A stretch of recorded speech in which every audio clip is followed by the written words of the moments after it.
پاکستان نے اسرائیلی عزائم کی نگرانی کے لیے عرب اسلامی ٹاسک فورس بنانے کا مطالبہ کر دیا۔ وزیر خارجہ اسحاق ڈار کا عرب اسلامی ممالک کے وزرائے خارجہ اجلاس سے خطاب۔ کہا OIC کی اپیل کے مطابق اسرائیل کی اقوام متحدہ کی رکنیت معطل کرنے کی کوشش کی جائے۔ سلامتی کونسل کو غزہ میں بین الاقوامی محافظ فورس کی تعیناتی سمیت عملی اقدامات کرنے چاہیے۔ اسرائیل کی غیر قانونی دراندازیوں کا سلسلہ روکنا ضروری ہے۔ عرب اسلامی دنیا کو متحد ہو کر اس کا مقابلہ کرنا چاہیے۔ اسرائیل کے احتساب کا معاملہ عالمی نظام کی ساکھ کا امتحان ہے۔ سلامتی کونسل کو اسرائیل پر ذمہ داری عائد کرنی چاہیے۔ اسرائیل کو جنگی جرائم اور انسانیت کے خلاف جرائم پر جواب دہ بنایا جائے۔ پاکستان اسرائیل کے قطر پر غیر قانونی اور بلا جواز حملے کی مذمت کرتا ہے۔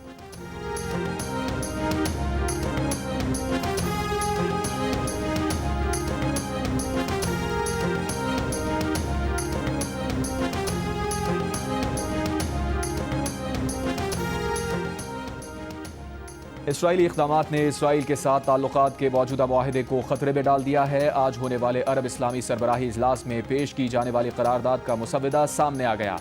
مسودے میں کہا گیا ہے کہ قطر پر اسرائیلی حملے نے اسرائیل اور عرب ممالک کے درمیان تعلقات قائم کرنے کی کوششوں کو خطرے میں ڈالا۔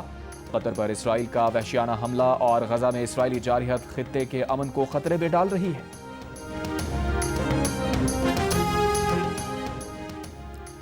ایران نے مسلمان ممالک سے اسرائیل کے خلاف مشترکہ آپریشن روم بنانے کا مطالبہ کر دیا۔ ایک بیان میں ایرانی سپریم نیشنل سیکیورٹی کونسل کے سیکریٹری علی لاریجانی نے کہا، کسی عملی اقدام کے بغیر صرف تقاریر پر مشتمل اجلاسوں سے اسرائیلی حکومت کا کچھ نہیں بگڑے گا۔ مسلمان ممالک اسرائیل کی جنونی حکومت کے خلاف ایک مشترکہ آپریشن روم بنائیں۔ یہ فیصلہ صہیونی حکومت کے سرپرستوں کو پریشان کرنے کے لیے کافی ہوگا۔ علی لاریجانی نے کہا کہ مسلمان ممالک نے فلسطین کے مظلومین کے لیے کچھ نہیں کیا تو کم از کم خود کو تباہی سے بچانے کے لیے ہی کوئی فیصلہ کر لیں۔ ایشیا کپ کے میچ میں بھارتی کرکٹ ٹیم نے پاکستانی ٹیم کو 7 وکٹوں سے ہرا دیا۔ 128 رنز کا ہدف 16ویں اوور میں حاصل کر لیا۔ پہلے پاکستانی بیٹرز ناکام ہوئے، پھر بولرز بھی خاص کارکردگی نہ دکھا سکے۔ سائم ایوب نے 4 اوور میں 35 رنز دیے اور 3 وکٹیں لی۔ محمد نواز نے 3 اوور میں 27 اور شاہین آفریدی نے 2 اوور میں 23 رنز دیے۔ ایشیا کپ میں بھارتی ٹیم کے خلاف میچ میں پاکستانی ٹیم کی بیٹنگ لائن حسب معمول لڑکھڑا گئی۔ Top order out of order ہو گیا۔ اوپنر سائم ایوب 0 پر out, 1 down Muhammad Haris 3 run پر ہی ڈاؤن۔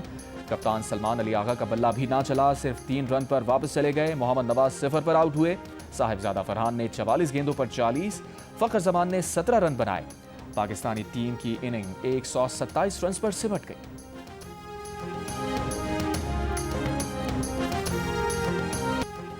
T20 میں بیٹنگ کیسے کرتے ہیں شاہین آفریدی نے بتا دیا۔ بوم بوم شاہد آفریدی کا انداز یاد دلا دیا۔ 16 گیندیں کھیلی، 4 اونچے چھکے لگائے، 33 رن بنائے، وکٹ بھی نہیں گنوائے۔ سیلاب زدہ علاقوں میں گھریلو صارفین کے اگست کے بجلی کے بل معاف کر دیے گئے۔ وزیر اعظم شہباز شریف نے اعلان کر دیا، کہا سیلاب متاثرین کے بل حکومت بھرے گی، جو لوگ بل ادا کر چکے ہیں انہیں رقم واپس کی جائے گی۔ وزیر اعظم کا سیلاب زدہ علاقوں کے کمرشل صارفین کے بلز کی وصولی مؤخر کرنے کا بھی اعلان۔ کہا زرعی اور کمرشل صارفین کے بجلی کے بلز کا حتمی تخمینہ لگانے کے لیے بجلی کی تقسیم کار کمپنیز کو ہدایات جاری کر دی ہیں۔ کھلے آسمان تلے بیٹھے سیلاب متاثرین کی مشکلات سے پوری طرح آگاہ ہیں۔ سیلاب متاثرہ ہر شخص کی دوبارہ اپنے گھر میں آباد کاری تک چین سے نہیں بیٹھیں گے۔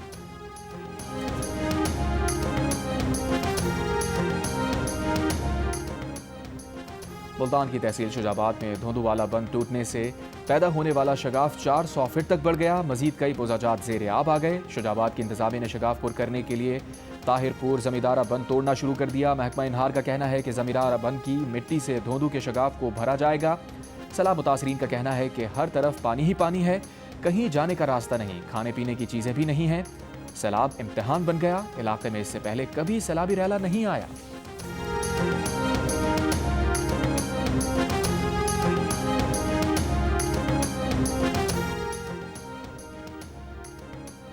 ہزاروں بستیاں اجاڑنے کے بعد پنجاب بھر کے دریاؤں میں پانی کی صورتحال معمول پر آنے لگی۔ ریلیف کمشنر پنجاب کے مطابق شدید سیلابی صورتحال سے 4700 دیہات اور 45 لاکھ سے زائد افراد متاثر ہوئے۔ اب تک 104 افراد جاں بحق ہو چکے ہیں۔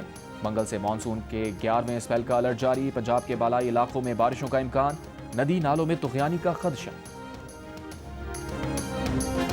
چیئرمین صاحب نے کہا تھا کہ امیڈیٹ آپ فلیش اپیل کریں یونائٹڈ نیشنز کو، باقی ممالک کو، کہ وہ اپنا کردار ادا کریں.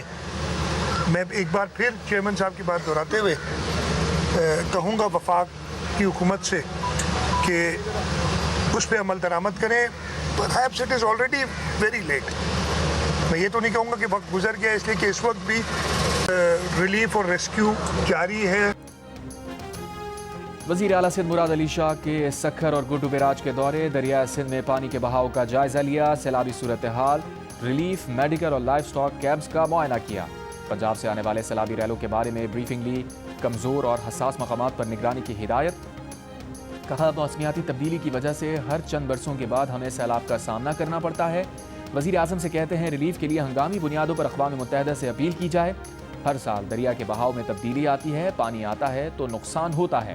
حکومت سندھ کی پہلی ترجیح لوگوں کی جان بچانا ہے، اپنی تیاریوں سے مطمئن ہے. کشمور ضلع میں تقریباً 30,000 لوگوں کو محفوظ مقام پر منتقل کیا. لوگوں کے انخلاء میں کوئی مشکل نہیں ہوئی. تعاون پر سندھ کے لوگوں کو سلام پیش کرتے ہیں.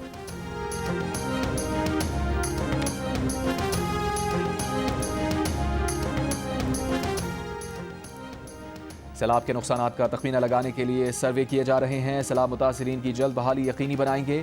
اس وقت اہم چیز لوگوں کی امداد ہے. وزیر خزانہ کی کمالیہ میں میڈیا سے گفتگو. محمد اورنگزیب نے کہا موسمیاتی اور زرعی ایمرجنسی ڈکلیئر کی جا چکی.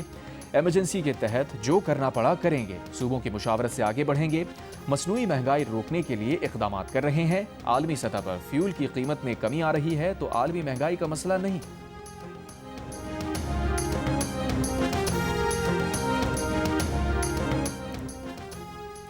پاکستان میں سیلاب سے ہونے والے نقصانات کا تخمینہ لگانے کے لیے مردم شماری اور زراعت شماری کا ڈیٹا استعمال کرنے کا فیصلہ. انفراسٹرکچر اور کاروبار کی تباہی کا پتہ لگانے کے لیے اکنامک شماری سے بھی مدد لی جائے گی.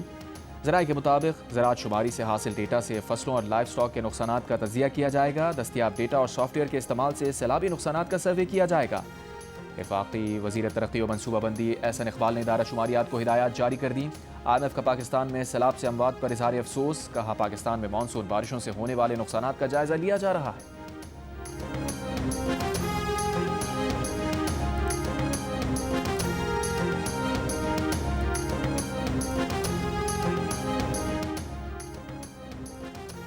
صدر آصف زرداری کا چین کے ایئر کرافٹ کمپلیکس کا دورہ. مسلح افواج کے سپریم کمانڈر کی حیثیت سے کمپلیکس پہنچے. سائنسدانوں اور انجینئر سے ملاقات کی. کمپلیکس میں جاری آپریشنز پر بریفنگ دی گئی. ایئر کرافٹ کمپلیکس میں J-10C طیارے تیار کیے جاتے ہیں. صدر زرداری نے کہا J-10 اور JF-17 نے پاک فضائیہ کو مضبوط بنایا. مارکہ حق اور آپریشن بنیان مرصوص میں ان طیاروں کی کارکردگی شاندار رہی. بلاول بھٹو زرداری، آصفہ بھٹو زرداری اور سینیٹر سلیم مانڈوی والا بھی صدر کے ہمراہ تھے.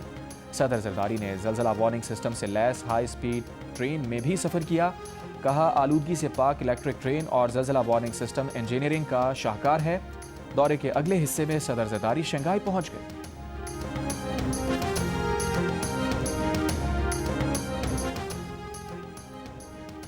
اسرائیلی جارحیت کے خلاف قطر سے اظہار یکجہتی کے لیے عرب اور اسلامی ممالک کا 2 روزہ اجلاس. دوحہ میں وزرائے خارجہ اجلاس سے قطر کے وزیر اعظم شیخ محمد بن عبد الرحمن کا خطاب. کہا اسرائیلی حکومت جان بوجھ کر جنگ کا دائرہ خطے کے دیگر ممالک تک پھیلا رہی ہے. اسرائیلی حملے کا سخت اور مؤثر جواب دیا جانا چاہیے. عالمی برادری دوہرا معیار چھوڑے اور اسرائیل کو اس کے تمام جرائم پر جواب دہ ٹھہرائے. اجلاس میں نائب وزیر اعظم اور وزیر خارجہ اسحاق ڈار سمیت سعودی عرب، ترکیے، یمن اور دیگر اسلامی ممالک کے وزرائے خارجہ شریک ہوئے. آج ہونے والے سربراہی اجلاس میں عرب لیگ اور اسلامی تعاون تنظیم کے تحت اسرائیل کے خلاف مشترکہ قرارداد منظور کی جائے گی.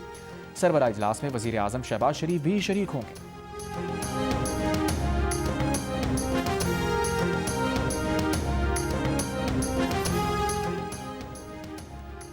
عرب اسلامی سربراہ اجلاس میں شرکت کے لیے قطر میں موجود وزیر خارجہ اسحاق ڈار کی ایرانی وزیر خارجہ عباس عراقچی سے ملاقات. دونوں رہنماؤں نے قطر اور دیگر مسلم ممالک پر اسرائیلی حملوں کو ان ممالک کی خود مختاری اور عالمی قوانین کی سنگین خلاف ورزی قرار دیا. پاکستان اور ایران نے مسلم امہ کے اتحاد میں عرب لیگ اور OIC کے کردار کو کلیدی قرار دیا. دونوں رہنماؤں کا فلسطینی عوام کی آزادی اور حق خود ارادیت کی جدوجہد کی بھرپور حمایت کا اعادہ. اسحاق ڈار مصری ہم منصب بدر عبداللطیف اور ملائیشیا کے وزیر خارجہ محمد حسن سے بھی ملے. رہنماؤں نے عرب اسلامی سربراہی اجلاس کو بروقت اور اجتماعی اقدام کے لیے ناگزیر قرار دیا.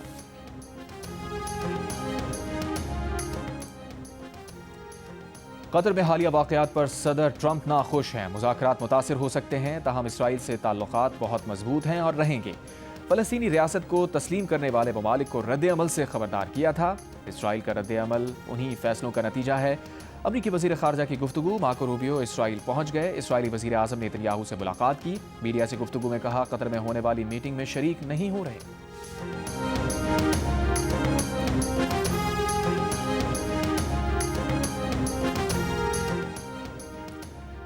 ڈیرہ غازی خان کی ندی سے 500 قدیمی سکے برآمد۔ ڈپٹی کمشنر کے مطابق سکے صدیوں پرانے ہیں۔ لودھی، تغلق، دورانی، سکھ اور برطانوی راج کے دور کے سکے شامل ہیں۔ مقامی لوگوں نے سکے محکمہ آثار قدیمہ کے حوالے کر دیے۔ امریکی محکمہ خارجہ نے پاکستان میں سیلاب متاثرین کے لیے امدادی سامان بھجوا دیا، خوراک، خیمے اور ادویات شامل۔ امریکی سفارت خانے کا کہنا ہے کہ امریکہ پاکستان کے سیلاب متاثرین کے ساتھ کھڑا ہے۔ پاکستان میں امریکی ناظم امور نیٹلی بیکر نے کہا کہ امریکہ سیلاب میں جانی نقصان اور گھروں کی تباہی پر غمزدہ ہے۔ حکومت پاکستان کی درخواست پر بیرونی معاونت کی منظوری دی۔ سیلاب متاثرہ علاقوں میں قومی امدادی کارروائیوں کے لیے ہنگامی ضروریات کا سامان فراہم کیا گیا۔ سیلاب کی آزمائشوں میں بھی مسکراہٹیں برقرار، آخر بچے تو بچے ہیں۔ معصوم بچوں نے ریلیف کیمپ میں بھی جینے کا ڈھنگ سیکھ لیا۔ کیمپس میں کھیلتے مسکراتے بچے جن کے خواب اور مستقبل اب بھی داؤ پر ہیں۔ سندھ کے سینئر وزیر شرجیل میمن نے کہا ہے کہ صوبائی حکومت ریسکیو اور ریلیف کی بحالی کی سرگرمیوں میں مصروف ہے۔ مجموعی طور پر 1.5 لاکھ سے زائد افراد کو محفوظ مقامات پر منتقل کیا جا چکا۔ کچے کے علاقوں سے 250 افراد ریلیف کیمپ سے منتقل کیے گئے۔ ریلیف کیمپس میں مجموعی طور پر 450 افراد مقیم ہیں۔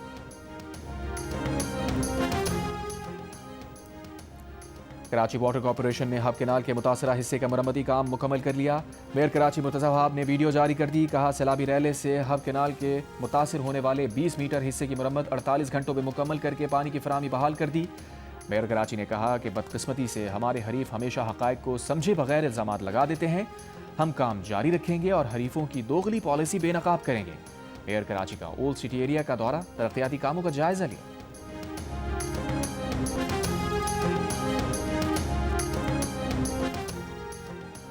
کراچی میں 3 روز قبل قیوم آباد سے بچوں کے ساتھ زیادتی کے الزام میں گرفتار شخص کے خلاف مزید 3 مقدمات درج۔ ڈیفنس پولیس کا کہنا ہے کہ ملزم کے خلاف درج مقدمات کی تعداد 6 ہو گئی۔ ملزم کو قیوم آباد سے 10 ستمبر کو اہل علاقہ نے پکڑ کر پولیس کے حوالے کیا تھا۔ ملزم کی موبائل فون اور USB سے بچوں سے زیادتی کی 100 سے زائد ویڈیوز ملی تھیں۔ ملزم 5 روزہ ریمانڈ پر پولیس کی تحویل میں۔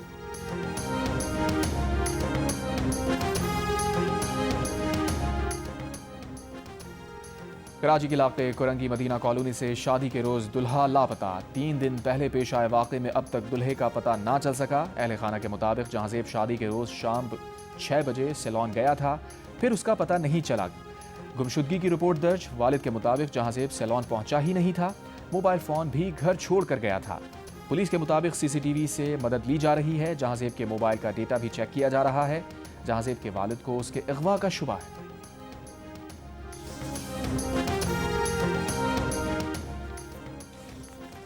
کراچی کے علاقے ڈیفنس خیابان بخاری میں پولیس موبائل پر فائرنگ، واقعے کی جگہ سے گولیوں کے 11 خول ملے، کوئی جانی نقصان نہیں ہوا۔ پولیس حکام کے مطابق پیدل چلتے شخص نے گشت پر مامور پولیس موبائل پر پیچھے سے فائرنگ کی۔ مزید تحقیقات جاری۔ وزیر داخلہ سندھ ضیاء النجار کا مرکزی ملزم کی فوری گرفتاری کا حکم۔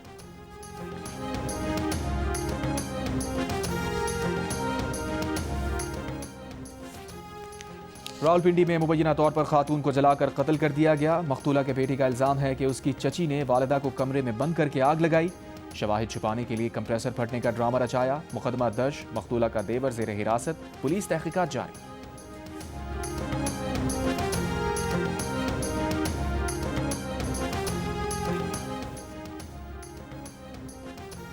پاکستان میں پہلی بار ٹریڈ ڈسپیوٹ ریزولوشن کمیشن کا باقاعدہ آغاز، دفتر اور آن لائن شکایتی پورٹل بھی قائم کر دیا گیا۔ وزیر تجارت جام کمال نے کمیشن کو کاروباری برادری کے لیے امید کی کرن اور ملکی تجارت کے لیے تاریخی سنگ میل قرار دیا۔